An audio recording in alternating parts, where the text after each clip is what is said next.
Sahabat Nabi Ali bin Abi Thalib telah memprediksi bagaimana karakter manusia di masa kita sekarang ini, termasuk fenomena para pelacur di antara para figur yang selama ini sudah memiliki fans berat.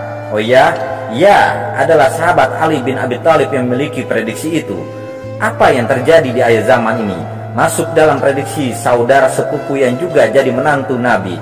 Ia memperistri Sayyidina Fatimah, putri Nabi.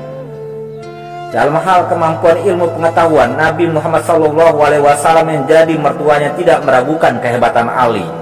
Tidak hanya dalam bidang ilmu, Ali juga memiliki kelebihan lain seperti dalam siasat perang, pertempuran, dan keluhuran budi. Sayyidina Ali disebut Nabi sebagai pintu ilmu. Terlebih, Ali sendiri diajari langsung oleh Rasulullah Muhammad SAW tentang beragam ilmu dan pengetahuan, selain hidayah yang juga didapatkan dari Allah Subhanahu wa Ta'ala, sehingga bisa dikatakan bahwa beliau adalah cendekiawan Muslim pertama. Jabir bin Abdillah berkata, pada peristiwa Hubaidah, aku mendengar Rasulullah SAW bersabda memegang tangan Ali radhiyallahu an. Orang ini adalah pemimpin orang-orang saleh, pembasmi orang-orang zalim, akan ditolong siapapun membelanya, dan akan terhina siapapun yang menghinanya. Lalu sambil mengeraskan suaranya, Nabi menyatakan, aku adalah kota ilmu, sedangkan Ali adalah pintunya. Barang siapa yang ingin memasuki rumah, hendaklah ia memasuki rumah melalui pintu. Tahukah kalian, ternyata ada beberapa prediksi atau perkataan yang disebutkan Ali bin Abi Thalib yang menjadi kenyataan di akhir zaman ini.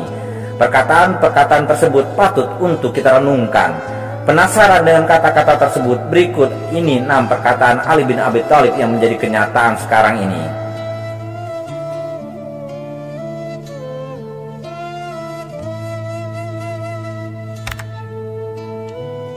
Pelacur menjadi tokoh publik. Kalau mendengar kata pelacur, kemungkinan besar yang ada di pikiran kita adalah perempuan yang menjual jasa. Tapi bukan itu yang kita maksud. Pelacur di sini diartikan sebagai orang yang suka mengandaikan agamanya untuk kepentingan pribadi. Pada umumnya sih memperkaya diri, akhirnya mengatasnamakan Allah Subhanahu wa Ta'ala supaya dianggap sebagai orang yang religius. Tapi sayangnya, orang-orang seperti inilah menjadi public figure dan disukai oleh masyarakat.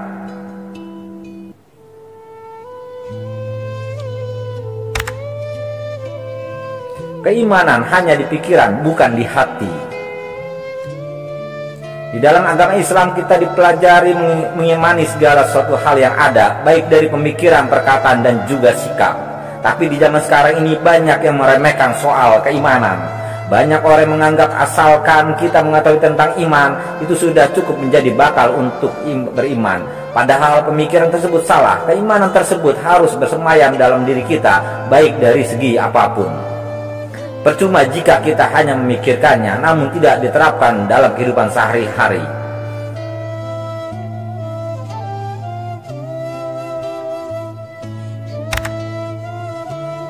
Banyak orang baik, tapi tak berakal. Seperti yang kita tahu selama ini, kalau kebaikan hanya dilakukan untuk mendapatkan pahala dari Allah SWT. Namun sayangnya di zaman sekarang ini banyak orang yang tak menerapkan hal itu. Tak sedikit orang melakukan kebaikan hanya untuk mendapatkan pujian sesama manusia.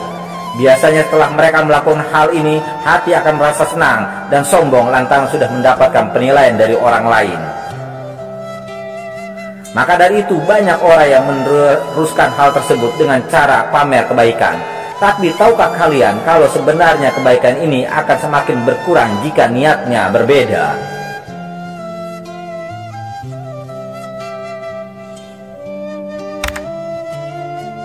Ulama yang tidak memberikan contoh.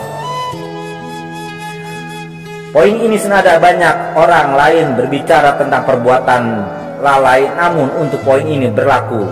Banyak orang mengaku sebagai ulama karena hafal dengan ilmu agama, maka dari itu tak jarang mereka merasa paling benar atas apa yang dikuasainya.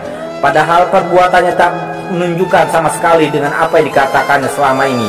Intinya mereka tidak memberikan tauladan bagi umat, melainkan malah menyesatkan.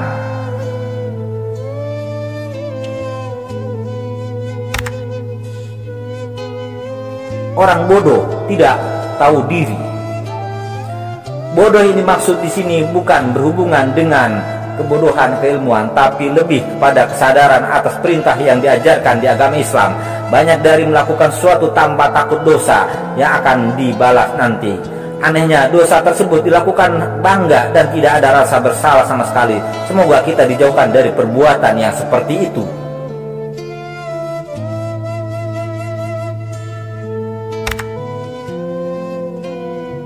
Fasih berbicara, tapi perbuatan lalai. Pada saat ini kita seringkali menemukan orang-orang dengan bahasanya yang bijak dan cukup enak didengar, sehingga semua ucapannya bisa direnungi oleh orang lain dan tak jarang dijadikan contoh untuk para pendengarnya. Tapi tak semua orang mengeluarkan kata inspiratif tersebut menerapkannya dalam kehidupannya.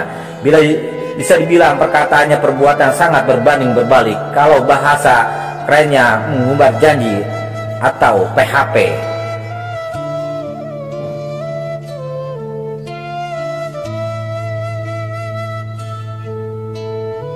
Dikatakan alim memang sudah menjadi kenyataan. Bahkan bisa dibilang semua prediksi tak ada yang meleset, dan kejadiannya pun sangat dekat di sekitar kita. Mudah-mudahan kita dijauhkan dari sifat tersebut dan juga orang yang memiliki perbuatan seperti di atas. Wallahu a'lam bishawab.